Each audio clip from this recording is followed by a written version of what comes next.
purpose of delaying the power shunt trip activation is to provide sufficient time for the elevator cab to descend to the lowest recall level before the power is actually cut off.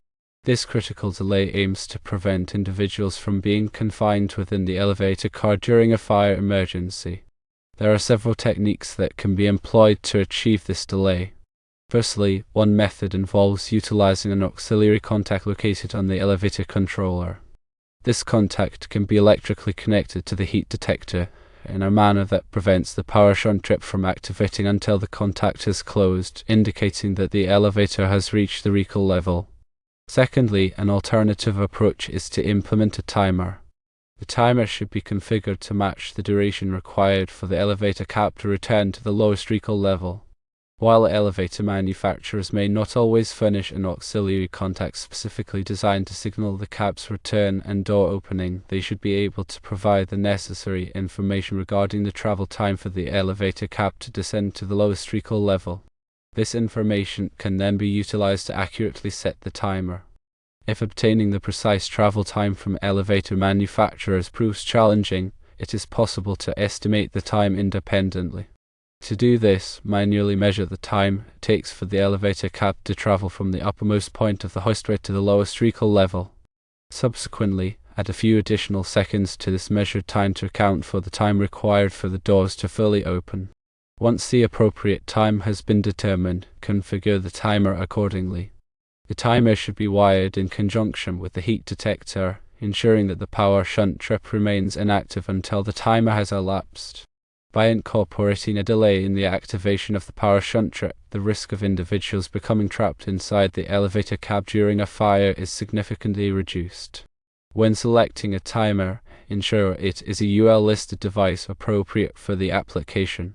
Consider using a timer with a wide voltage input range such as 24 to 240 volts alternating current or direct current to accommodate various control circuit voltages.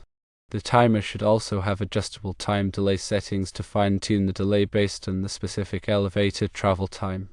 A readily accessible test button on the timer can simplify periodic testing of the shutdown circuit. When wiring the auxiliary contact, use appropriately sized conductors and ensure secure connections. Refer to the elevator manufacturer's specifications for the correct wiring configuration and contact ratings. Clearly label the wiring and components to facilitate future maintenance and troubleshooting. When estimating the elevator travel time, perform multiple timing runs to account for variations in elevator speed and loading conditions. Choose a delay time that accommodates the longest observed travel time plus a safety margin. Ensure that the timer is installed in a location that is protected from environmental factors such as moisture, dust, and extreme temperatures. Regularly inspect the timer and wiring for any signs of damage or deterioration. Replace any components that are found to be faulty or compromised. Document all testing and maintenance activities in a logbook to maintain a record of the system's performance. Train personnel on the proper operation and testing procedures for the elevator shutdown system. The training should include instruction on how to identify and respond to potential problems. Review the elevator shutdown system design with a qualified fire protection engineer to ensure compliance with all applicable codes and standards. Obtain approval from the authority having jurisdiction for the design and installation of the elevator shutdown system. Maintain a copy of the approved design documents on site for reference.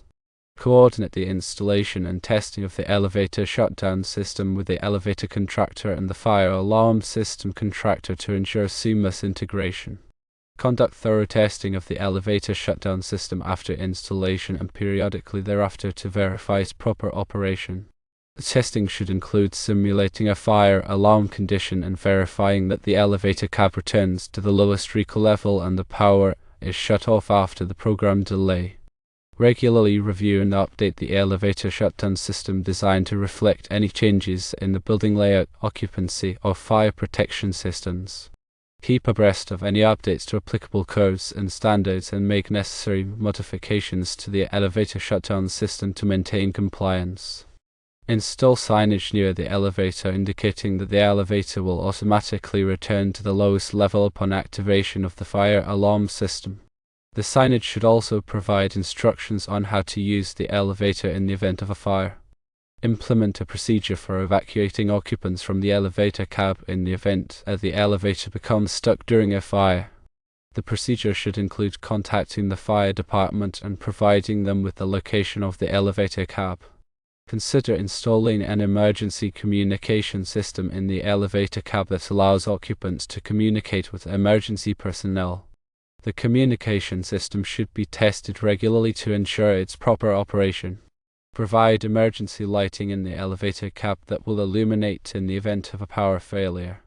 The emergency lighting should be powered by a battery backup system. Consider installing a smoke detector in the elevator hoistway to provide early detection of a fire. The smoke detector should be connected to the fire alarm system.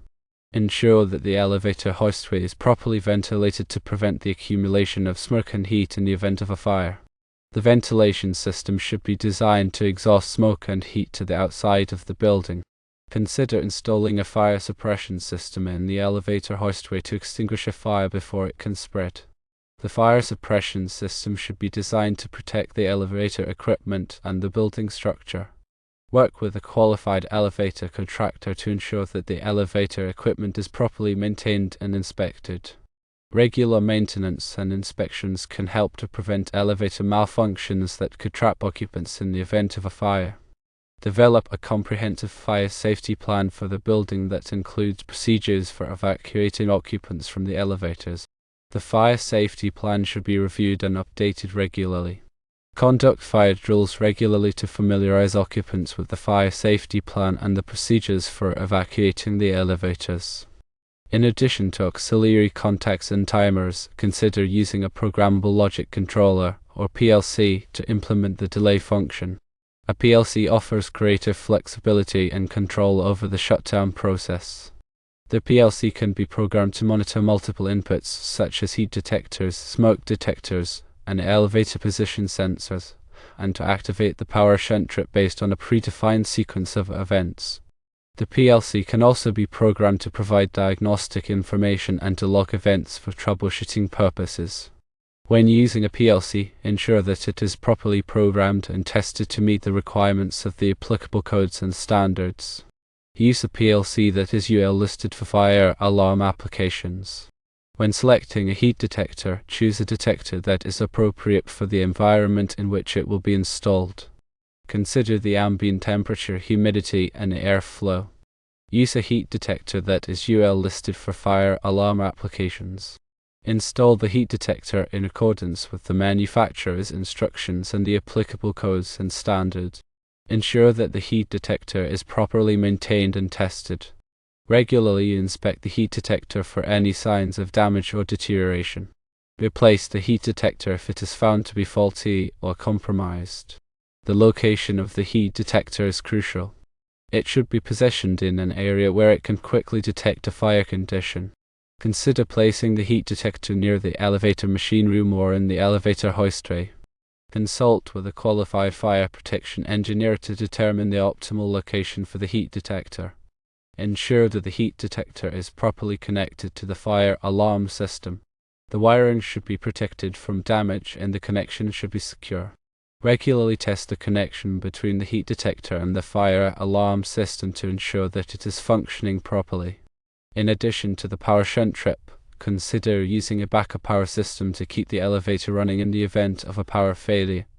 A backup power system can provide power to the elevator for a limited time, allowing occupants to evacuate the elevator safely. The backup power system should be designed to meet the requirements of the applicable codes and standards. Regularly test the backup power system to ensure that it is functioning properly. Consider using a variable frequency drive, or VFD, to control the speed of the elevator. A VFD can provide a smoother and more controlled ride, which can be especially important during a fire emergency. The VFD can also be programmed to slow down the elevator as it approaches the lowest recall level, preventing a sudden stop. Ensure that the VFD is properly programmed and tested to meet the requirements of the applicable codes and standards.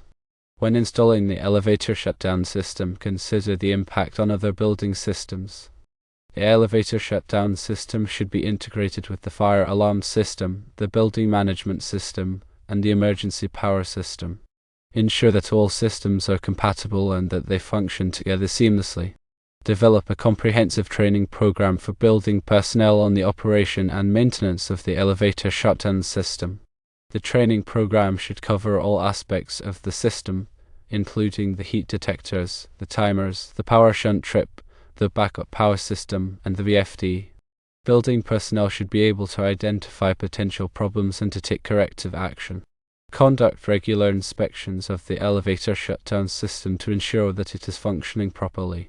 The inspection should include a visual inspection of all components, a functional test of the system, and a review of the system logs. Document all inspections and maintenance activities. Keep a record of all system events, including alarms, shutdowns, and restarts.